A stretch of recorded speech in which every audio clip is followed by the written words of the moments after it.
So this is a pretty important idea for most people in general, in life, and it's not my idea.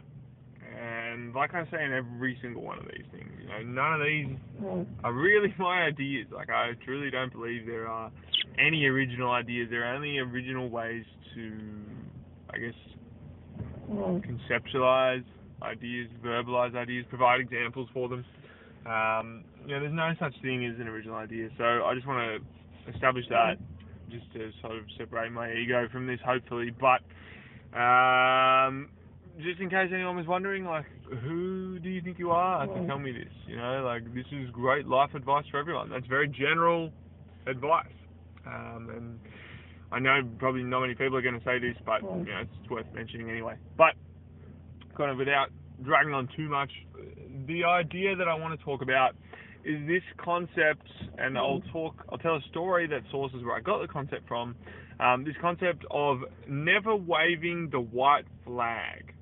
Now, in my opinion, when you have a desire and a goal and a dream and a burning sense of wanting to do something, in the context of me and my life, the biggest thing that I'm chasing is maximizing human potential. What are the things that I can do to maximize human potential? How can I discover, what goes into maximizing human potential? Whether it's what makes people happy, what makes us enjoy things, what makes us perform at our best, what makes us be at our best, look at our best, feel at our best, how can we live forever, all that kind of stuff. Those are the things that I'm interested in. And then I guess in a shorter term context, and where this probably plays out for a lot more people, is like, they say, what do you want to be when you grow up, or what are your dreams, or what are you working towards? And a lot of people, it might be, I want to be a professional athlete, or I want to be a doctor, or I want to change the world, or I want to be a lawyer, or I want to work with kids in the Middle East, or something like that, and I think those dreams exist within, or I want to be an artist, I want to be a playwright, or a musician, or an actor, whatever. Those things exist within us for a reason.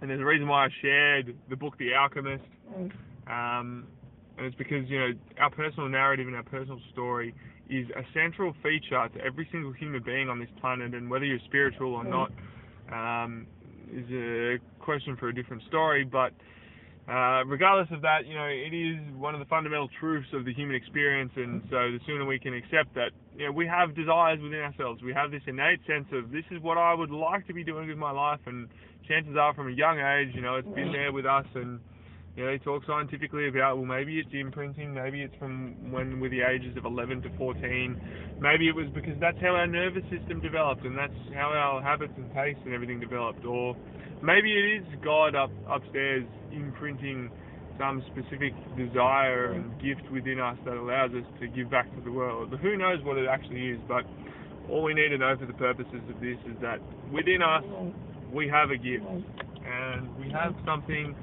that we can contribute to the world, and we have something that allows us to add something of value to this world. Some people it's their minds, some people it's their bodies, some people it's the way they can see things. Like an NBA player who's 7 foot has the opportunity to be known, be seen, be an elite athlete, show kids what's possible through sports and what's possible through human beings. Someone like Albert Einstein or Bill Gates, or what's a modern example? Elon Musk has this brilliant gift of having an amazing mind to be able to give back to the world. And there are tons of people at a smaller level, those who work as doctors and nurses and in other sort of healthcare roles. They have this caring sense within them that they want to give back to the world.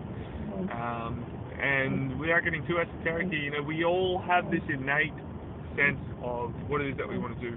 For some of us, we want to start a business. And for most of you listening here, chances are you want to be a professional basketball player. And I'm here to tell you that as the Sydney Supersonics, we want to support you 100% along the way to getting there. And I'll talk about some practical ways that we can go about doing that at the end. But the best way that I know how to do this, and the best way that I've heard this verbalized, is through this idea of never waving the white flag.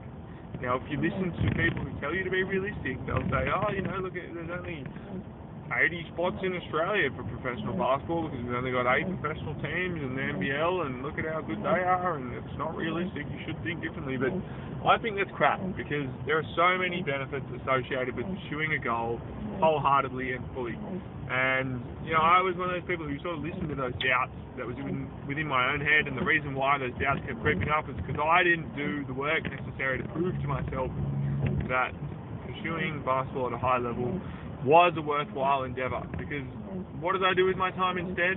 I sat around at home bloody playing video games. I sat around gossiping and doing crap and just spending time doing things that weren't that constructive. And I'm not going to say that I didn't do things that were constructive, because I certainly did, but I could have just been so much more efficient with my time and had such a better life.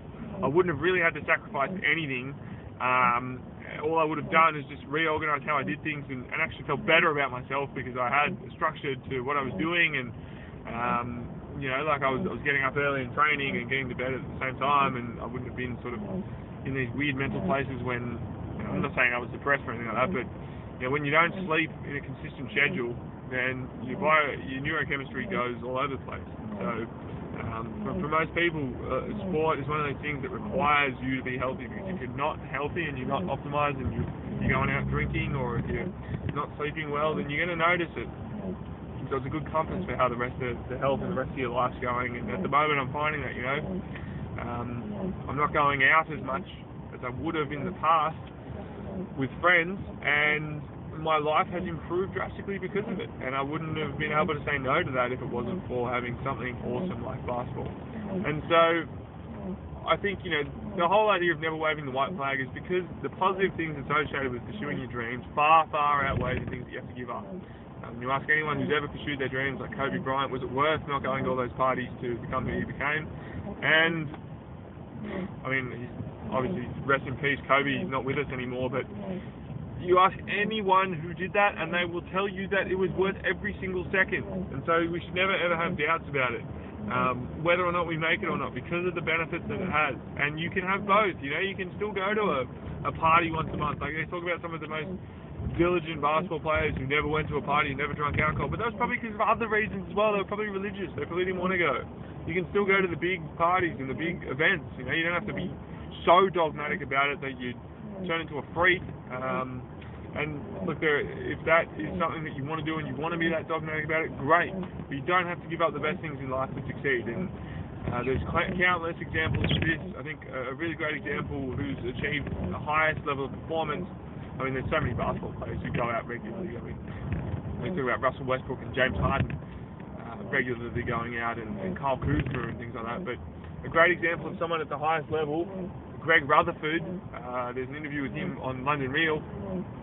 He was a long jumper, elite long jumper for Great Britain, and he actually completely sort of went off the rails. He was getting in fights, he was out drinking, he was showing up drunk to training at the age of like 22, and he wasn't that focused. And then he went on to win Britain's first ever gold medal in the long jump, I think, or you know, but he still won a gold medal.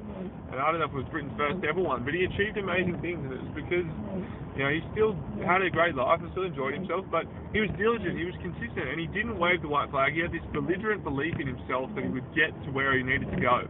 And this is the key thing, and this is what I really want to teach through the Sydney Supersonics, is belligerent belief in yourself.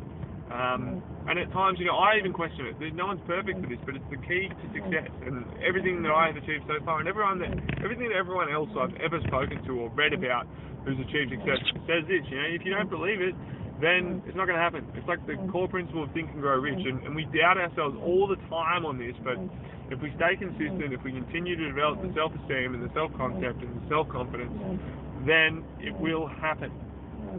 And so, by never waving the white flag and not giving up, and the white flag means just basically not surrendering. If you're not sure why it's the white flag, well, in war times back in the day, if the army came out waving a white flag, it meant they had surrendered.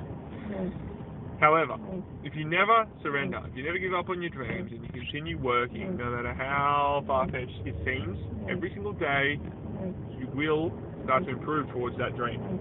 Now, what we talk about with the Sydney Supersonics and what I talk about to achieve success is find someone who's achieved your level of success and emulate what they did. Now, in basketball, there's some other variables, you know, like if I emulated what Nikola Jokic did, or if I emulated what Shaq did in his career, then I probably wouldn't be Shaq, because Shaq was 7'2" and 200 or 300 pounds or whatever the hell he was. But if you emulate someone who is in a similar situation to you, say if every single person that played basketball emulated Steph Curry and the training that he did and the process he went through to get to how good he was, chances are you would be pretty damn good at basketball. It's hard to say whether you'd be Steph Curry, because Steph Curry is the greatest shooter to ever play the game. However, you would be pretty damn good at shooting. I can guarantee you that. And I would put it to you that you would be able to make a career out of basketball. If you did every single thing that Steph Curry did, everything. You know, you grew up with his dad, you had that belief, you went to all the schools, you did all the training, you did all the mindset, everything. You would be making a career out of basketball. You might not be the NBA MVP, because Steph Curry has some pretty special traits about him. However, you could be playing, you know, in China or in Europe, and this is one of the things that a lot of people don't think about. They don't think about all of the options. They just have one idea in their head. They're like, oh, you know, I want to be an NBA player when they're young. And then if they don't believe they're going to be an NBA player and they don't see the NBA as a realistic goal, they're like, I'm just going to give up. And a guy like Drew Hanlon comes to mind for me when he talks about, you know, he kind of gave up because he never thought he'd be able to make the NBA. And then a guy that he played with, Isaiah Thomas, was also sort of aiming for the NBA when he was of age, and he made it to the NBA, and he was a great player in the NBA, and Drew was sort of, I think, better than him at the time, but Isaiah just had this belief that he'd get there, whereas Drew kind of gave up on himself. And he talks about in a number of interviews, like, he kind of wishes he never gave up on himself. He wishes he never put those limitations on himself, because, you know, he feels like he could probably be playing in the NBA. Like, he regularly plays against Brad Beal and will beat him. And Brad Beal's almost won the scoring record this year. Brad Beal's one of the best players in the NBA. And, you know, there's countless examples of guys like this. There's, Ben Patrick, the Knees Over Toes guy, who I love and I regularly talk about in this Elite Athlete Blueprint. Another great example of a guy who just believes in himself and is playing at a really high level, and I still think he'll get to the NBA. But I think, you know, having this belief in yourself and never waving the white flag is the absolute key to being able to succeed in respect to the long term. And when we never wave the white flag and we emulate the best, and we have someone who has achieved a similar level of success to where we want to go, and then we understand what it is that they did day in and day out and where they started, and we have a realistic expectation of the work that they put in. And this is particularly relevant for, you know, if you did exactly what Bill Gates did for his life, I think you'd be pretty damn successful. Or Elon Musk, you know. Elon Musk works 16 hours a day. He's done that for the last 20 years or something. He's a freak, absolute freak. And if anyone did that in relation to the things that they're interested in, they would also be a freak at that. But Elon Musk has this ability to tolerate a ridiculous amount of pain. You know, he talks about entrepreneurship is like staring into the abyss and eating glass. It's not fun, and I wouldn't recommend it. And yet he still continues to do it, and he's still the richest man on the planet. And, you know, I think intellectually, as human beings, we have the capacity we're very plastic, and we have the capacity to develop a lot. I don't know enough about the research on this, but I personally feel that intellectually we can sort of be on a similar level, provided we put the work in to allow ourselves to adapt. Physically, it's very different. With that said, you know, we can still adapt a lot, but neurologically and mentally, you know, I feel like humans are sort of equal in a way. I wouldn't say they're completely equal, but we can be equal. And so, forgive me if that is an incorrect statement. For anyone who actually knows what they're talking about, I should ask some of the neuroscientists around me. But if that is an incorrect statement, please correct me, because I actually want to know about that. And I've tried Googling it and researching it, but the answers have evaded me to this stage. But yeah, like I know there's a large variance between IQs and everything like that, and some IQs are innate, but I personally feel like people can will themselves to be intelligent. But anyway, that's a topic for another time. So to go back to and kind of summarise without going too tangential, why never waving the white flag is so important is because if we know where people have achieved and what we want to achieve, and we find people who have achieved it, and we start working towards it with realistic expectations and understanding exactly what it is that they did. And I say exactly, I mean exactly. You know, you need to, like, was Steph Curry getting up at 6 a.m. or was Steph Curry getting a full night's sleep? Was Steph Curry shooting 1,000 shots with intention, or was he just getting to the gym and shooting 1,000 random shots? Like, how exactly did he do everything? It's not just, oh yeah, Steph Curry shot 1,000 shots, so I'm going to shoot 1,000 shots. Chances are Steph Curry was shooting 1,000 game-like shots with ridiculous intensity, and he probably shot, you know, in different spurts. He probably did 200 and then 200 and then 300 or something like that. I'm not saying he definitely did that. He might have split it up into 2 practice sessions or whatever, but just the numbers don't get you there. It has to be intentional and focused. And if you're just a random person starting out and you've never shot a ball before and you start shooting 1,000 shots, chances are you're going to hit a point of diminishing returns after about 100 of those shots. So what would be much better is to determine where you're at and what you can benefit from, and then slowly add to it over time. It's the concept of progressive adaptation and specific adaptations to imposed demands, and that's where my expertise as an exercise physiologist and sports scientist come into things, because I understand how the human body adapts and how to apply principles to it. I can't always measure it, and sometimes I overcook it in my own training, and I need to strip things back. But you have to measure objectively where the results are, and understand that, you know, more isn't always better. And so you need to know exactly what it is that the person that you're trying to emulate did to get to where they are, and then you need to know exactly what it is that you want, because chances are you probably don't want exactly what they got, because you want something a little bit different, because we're all different and we all have our own individual gifts. If everyone wanted to be Steph Curry, then, well, you better weigh the same as Steph Curry, you better train the same as Steph Curry, you better live like Steph Curry. But chances are, you know, we don't want to be Steph Curry. Chances are we want to be better than Steph Curry, or we want to be able to be a bit bigger than Steph Curry, or jump harder than Steph Curry, or whatever. I'm sorry to talk about Steph Curry so much, but it's just an example. And so we need to know exactly what it is that they did and understand the process that we need to go through. And so as we work through it over time, continuing day by day to take the actions and have a realistic expectation of what's required, and then we measure our performance. You know, this is the other thing that we need to do. We need to constantly have milestones to work towards and understand. You know, when we understand how long it's going to take, like if we're like, all right, I want to become Steph Curry. You're a 13-year-old. You've got Steph Curry's training plan from the age of 13, and chances are Steph Curry probably started at 5. So, you know, like if let's say you're a 7-year-old and you're starting at 7, then do exactly what Steph did up until the age of 13.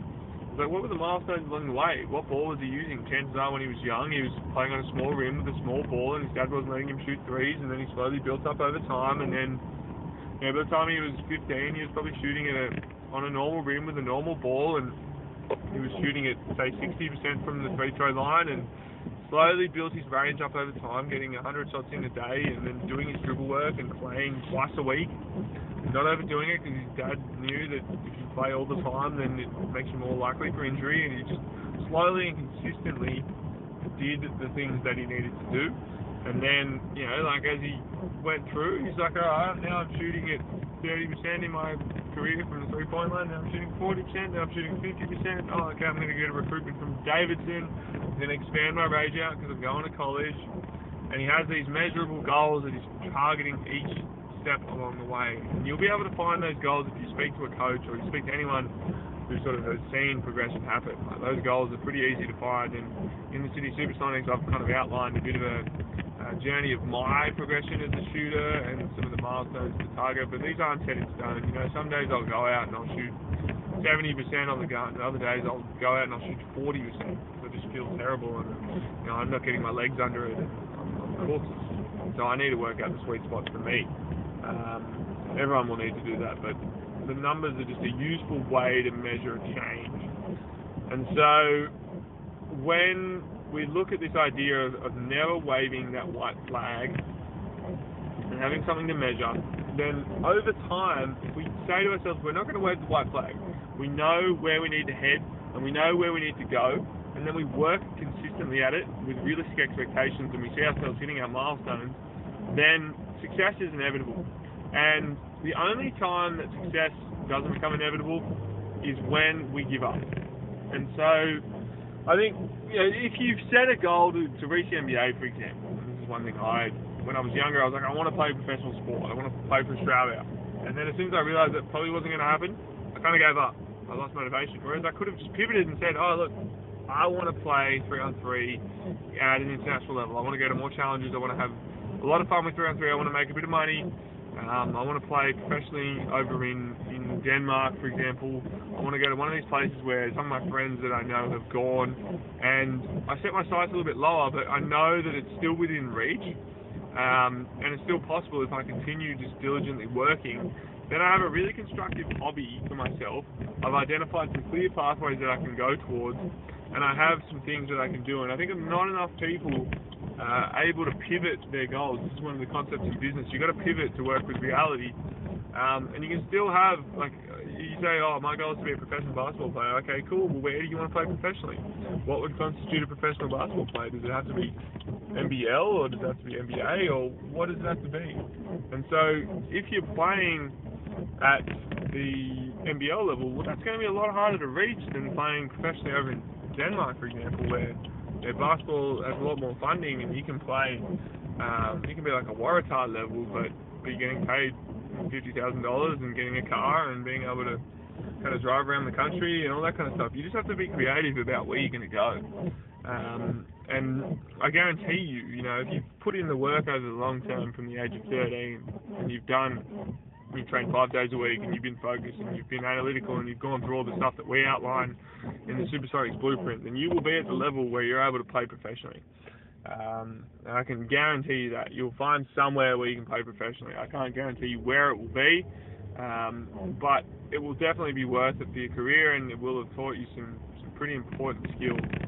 And particularly with where 3-on-3 is headed, there's going to be so many opportunities for professional basketball and people to do things they never thought they were able to do. And you know, that's why we're putting this out, because we want to create this ecosystem of elite athletes who wouldn't have otherwise been elite athletes, because we know the power that it can have. And to me, you know, that really is maximising human potential.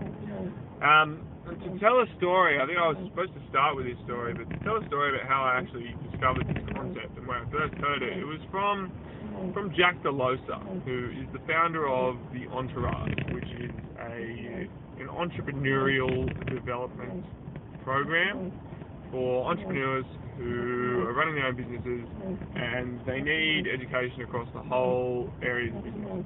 And I was lucky enough to have a boss who signed up to this program, and it sort of taught me everything I knew.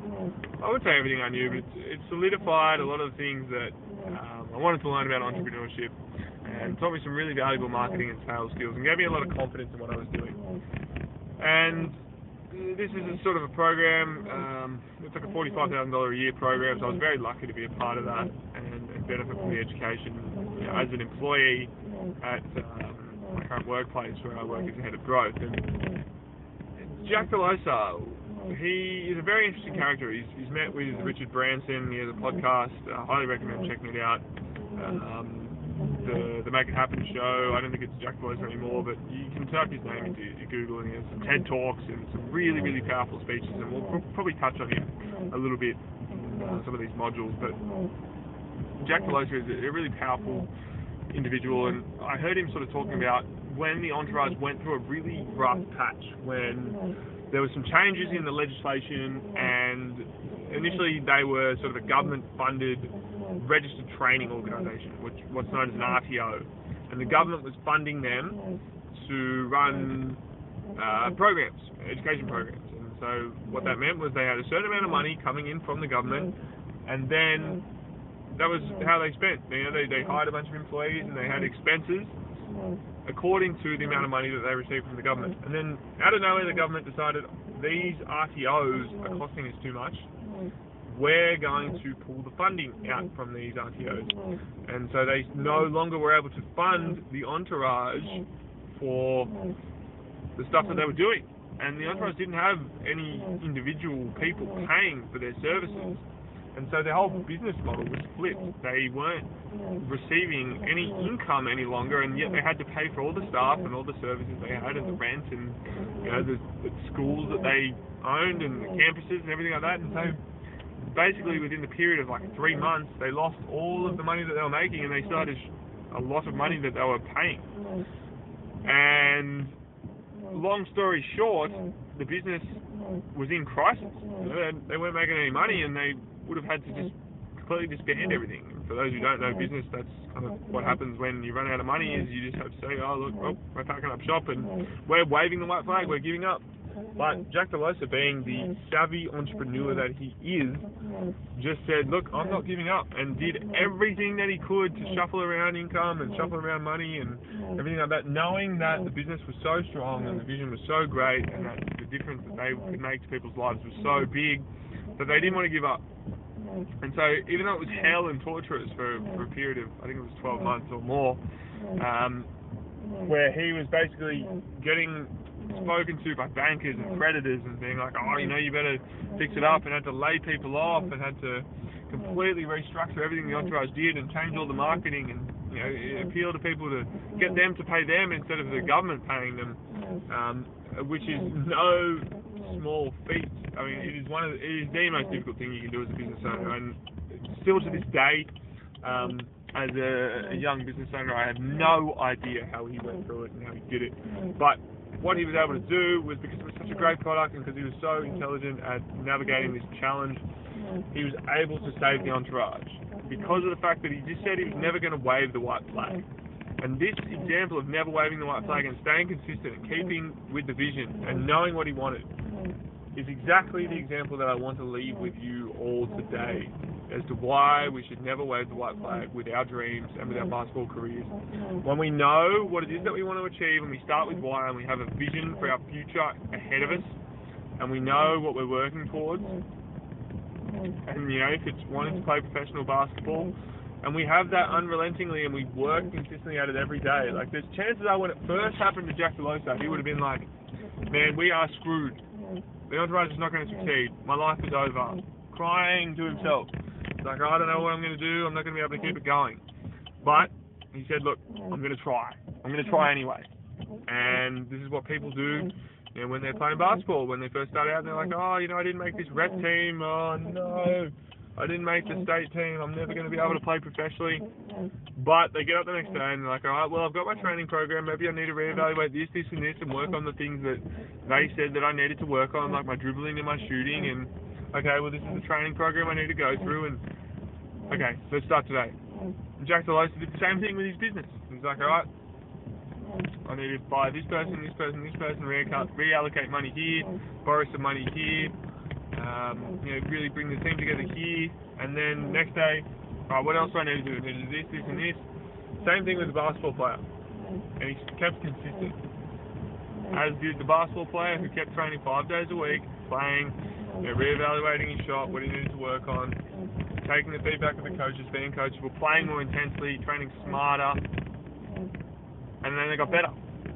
And, you know, they realized, oh, okay, maybe the NBA is not realistic, but okay, well, let's pivot a little bit. Maybe I can go and play professionally in Denmark for a bit. Okay, what does that take? And then they look at that. And same with Jack Delosa. He's like, oh, okay, maybe the entourage, I can't get funded by the government, but hey, perhaps people will pay us for this because this is a really good program.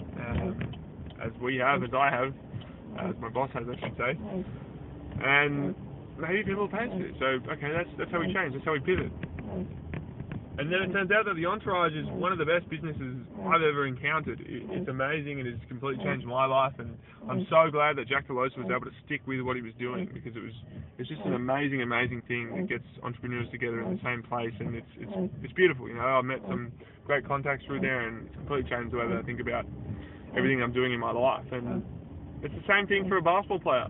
The guy who decides, like, he gets cut from the state team and it's like, oh, I'm never going to be able to play in the NBL or the NBA. He's like, all right, but I might be able to go to Denmark, or I might be able to play in Germany. And then, you know, when it comes to the time, he's over in Denmark playing. He's earning probably more money than he would have earned playing for them, well, in the NBA probably not, but in the NBL, earning more money, having more fun. He's gone to another country, he's experienced another culture, he's learned another language, he meets his girlfriend. He's able to have the time of his life over in Denmark, and he's like, man, why the hell did I ever want to play in the NBL? Would have been stuck in Australia, I wouldn't be able to do any of this. But he was so glad that he never waved the white flag. He never gave up on himself. He never gave up on his dream. He knew deep down within himself, and I personally spiritually believe that if we know deep down within ourselves that something is possible, then it is possible. And the only difference between it happening and not happening is time. And because time is a dimension that we can see across and we can project energy across, then if we feel something within us, then it is inherently true. And all we need to do is make sure that we take the right actions every single day to actually manifest it and become true. If you want to learn more about that, Think and Grow Rich is a great book. Joe Dispenza is a great person on that. There are some lectures on that in here, I believe. We will add more to that over time, but it's a little bit sort of spiritual and goes into the realms of quantum physics and talking about, you know, time being a dimension as well as space and depth and everything like that. But, you know, just with I guess it's my belief, you know, like based on the science that I've understood, and I'm sure if you understood what I understood, you would also believe that. But I don't want to digress too far. It's basically by not waving the white flag, you know that success will come in some form that is right for you at that time, because you have that sense of belief within you. And you know, the key is that you just stuck out with it, and you ended up with an awesome solution. And so if you just stay consistent and you kept playing basketball at that level as if you were trying to play in the NBA, then I guarantee, and this is the other important thing to remember, is that it's about the journey and not just the destination. And there's rarely a case of a basketball player who didn't enjoy the journey. You know, there are some basketball players who didn't enjoy the journey, but those are usually the ones who are just naturally gifted and, you know, they weren't in a great headspace or something like that. But if you were someone who really worked hard at it, you are going to enjoy the process of becoming a good basketball player. There's no better feeling than feeling powerful on the court, than being the best player out there and just being able to dominate a game. It's like playing a video game, except you're not playing a video game, it's you in reality, and you're out there and you're shooting, you're hitting threes, you're dunking, you're getting out there, you're dribbling, you're blowing by guys, you're breaking ankles, you know, people are like, oh, look how good you are, all that kind of stuff, and that could be your life every single day if you simply never wave the white flag and just devote yourself to your craft. It's like anything, the 10,000 hour rule. 10,000 hours into anything is going to turn you into an expert. There's a great song by J. Cole, She Gon' Pop, and it's kind of like, I'm not going to say the crude words, but it's like if people put half what they put into a craft by now, stuffed it up. If people put half what they put into chasing us, I'm saying it with an Aussie accent, into a craft, by now they'd be famous and rich.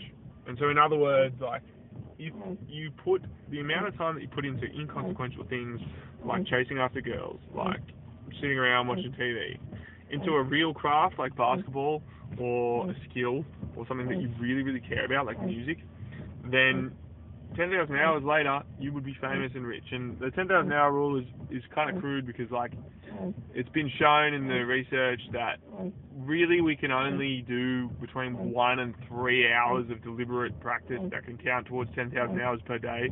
For basketball, I think it's kind of like, you can probably only do, I mean, look, 10,000 hours is probably a bit much for basketball, but it depends what skill you're mastering. But let's just say it's 3 hours a day, and that includes like film watching and mentally rehearsing and playing and everything like that. 3 hours a day over sort of 365 days, give or take, about 10 years. 10 years to become an expert in something. It's probably more 300 days because you're going to take some days off, but 10 years to become an expert while applying yourself fully. And that is what not waving the white flag is all about. You're going to become an expert, you're going to enjoy it, and when it comes to human motivation and human, I'm trying to think of the words, human motivation theory, human psychology, there's a book called The Progress Principle, that's one of the principles from the book, a book called The Happiness Hypothesis by Jonathan Haidt, or Hadith, I'm not sure how to pronounce it properly, but that book really put into perspective, you know, what it takes to make humans happy, and it's sort of two key concepts, concept of self-determination and intrinsic motivation. Talks about mastery, autonomy, and competence, which is sort of like feeling like you're a master of your domain, having autonomy over your work and what you're able to do, and then feeling, I think it was mastery, autonomy, and relatedness, being related to the people around you. But essentially, if you feel like you're good at what you do and you relate to the people around you because of what you do, and you feel like you're in charge of your own direction in what you do, then you're going to be incredibly happy and feel fulfilled and have the highest form of human experience, which is intrinsic motivation in my eyes. And then also there's this concept known as the progress principle, which is that when you get better at something and you notice you're getting better at something, you get a biochemical feedback loop being created, which is the height of human experience. It's dopamine. It's the thing that gets set off when we do take drugs such as cocaine. And it's just the best feeling you'll ever get. And you'll know what this feels like because you've experienced progress in your life before. But whenever you notice that you've gotten better at something and you have that little feeling within you, or you go for a run and you get those endorphins after exercise, that is the feedback loop that progress creates. And so by not waving the white flag, we essentially are able to hack our neurochemistry, our neurobiology, to become an expert at something, to enjoy our lives, to work towards that thing that's innately within us, and to succeed regardless of what life throws at us, and essentially succeed on life's path that's ahead of us. And it's a hard thing to do, and there's going to be ups and downs, but if you just don't unwaver from the voice that's within inside of you of what you need to do, and you take our creative advice based on, okay, well then maybe I can go play in this country or do something and be willing to sort of change your goal a little bit, then by not waving the white flag, I guarantee that you will achieve your wildest dreams while also living the life of your dreams and enjoying every single moment, enjoying progress, enjoying the journey along the way, and just feeling like an absolute boss. There's not many other programs that will probably tell you this, and it's one of the things that I believe the most, and it's something I wish I knew earlier and wish I was on top of earlier. But I mean, that's the direction I'm headed in now, and I've got this belligerent belief in myself that I will achieve my goals, and so I hope for nothing more than the same for you. So please hit me up with questions, anything you want to know about more, anything you want us to dive deeper into. Would love to continue sharing this conversation. This is something I'm really, really passionate about, and we all are at the Sonics. Hope to continue to provide you with mind-blowing resources on here in order to help you maximize your own potential and achieve your goals as a basketball player and all-round awesome human being. Peace, guys. Speak soon.